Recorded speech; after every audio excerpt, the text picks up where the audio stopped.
Hayeng se akhoi tha hobuna minute ko tha hobuna mi thara gadi first day of the month oibanena hadi imung manung cleansing gi oiro atai ritual remedies ke to boya gada ge habado hapetang share to jira ke ko ado ai hana so haija ke ko dum first ko hadi ritual remedies me am se ko hadi thajaba magaloina to ko hadi thajadragadi tawsu to gono keno targa doubt thamaga su to gono aduga yengbagi darkar su oide ko hadi is only just hadi passing negative comments ko ma pass to do shuru pudi ko hadi just avoid ignore to ba hadi thajadragadi to gono ko thajaraga to aina hari bo kholi ba ma'am se ko adu khwai first ta hadi imung manung sengdo ko lo habu su kari kai ba lege ne adu duna hadi tha horokpa matam se aigi main door harasine ko hadi main door cleansing ina harase ba aigi main door se cleanse to ko pa gadi ising se ko ising kitang lumbu saba adumaina logbiyo ko ising lumbu saba sida koina hapa yaba je kaino orange ki oil kaina hai ko orange ki oil se hadi yum khuding ki phangbadi natte dana ko aduduna adugi mahuta koina kai to bayai ngasai gi ising lumbu saba du da koi keno se long se koina hadi phatau di mai thado pa ngasai saturday gumba kai gumba da koina negativity remove ki damakta koina long se mai thado ina ko long se kitang sugar raga hai dar ko sugar raga ngasai gi ising arumba du da adum ngatang keno to hadi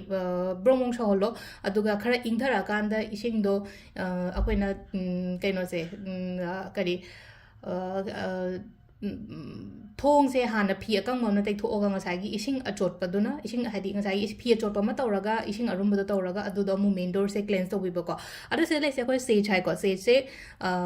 thawaina di bazar da kai da phang da online gum ba di phang mani ko se adu seasonal seasonal ja ka shukai de do koina se side sum khojile kham gum ba kai gum lai tamne aina se seasonal ne ba adu hadi adu loina loiraga hadi si khojul le kham gum ba kai gum ba dum ayu koi ta su thadok ko da kai shu kai ba kem ta leite ko adu do ma leire ko quite first thing aduga amana mokoi to the cinnamon katang khwak ta lorga ne hadi khut se hamdo piyo ko khut hamba matam se rab to matam se wakhan da khalo ko hadi paisa nung sa blockages lady ba kholi ba ma'am se hadi loina mag hai tara blockages se hangdu oga hadi flow da la eko hai bagi adugi wakhan amaga to piyo ko hadi thajaba maga loina na hadi rab to raga se hamdo piyo ko hadi keno to raga cinnamon keno se na powder se use to raga ado hadi dup nung kari kra phajana thado piyo ko hadi room se room khudingi hadi koina lai du thaba khatangi wana taba hadi room khudingi ngasai gi dup ki manam gumbada hadi ngasai gi phataba manam nam thiba ko palera ga loina ma keno tawina adu na every room da dup among ke mai loin thabiyo ko adu duma koina tawwe aduga last ta aina haga da cinnamon powder se dukan oiro natraga aigi yum oiro main door da lepaga khubak ta hapaga blow to shan bibam le ko si se dum ko na thawr ko to ko ngasi na amuka hari se no kaudna bagi damak tane e ngon ta da to biro adugi pot to ko aduga hari yara ga di in ha ko pungkumari leave to ro thamo adugi jaga da hari pungkumari hari wai shi to po ko to kem to gono ai gi dukan da ha se ko dukan da ai ngon ta da fulang kam de lob se na man se hari wakhan de ko lo ka handaki lai ba tha april tha se aphaba oina bagi damak ta adu minus si sima to bi ba ai ko adu ma le re ko hari aduga akoina plan to ai financial planning hire se ne ko financial planning ne hire se gratitude hire se gratitude journal kaina thamo ko lo kaina hane every time koina diary gumba kai gumba maintain to bo to ga hadi ai mamang tha da ai ne achieve to ki do khitang do itara ga ai keno ma de achieve to rongani na adu gi damak ta gratitude gumba hadi thank you ishor bo hadi ai mamang da phangi bo khot ki ba gi damak ta adu mayam du su itho ba adu ga ai gi ai na pa me ba pot hai tare ko things to do adu ga hadi lak tori matam aina pangthoke khaliba kholiba mayam do adu do phangjare oijare haibagi ko hana scripting gumba to bo ko loina ma gai ko adu si macha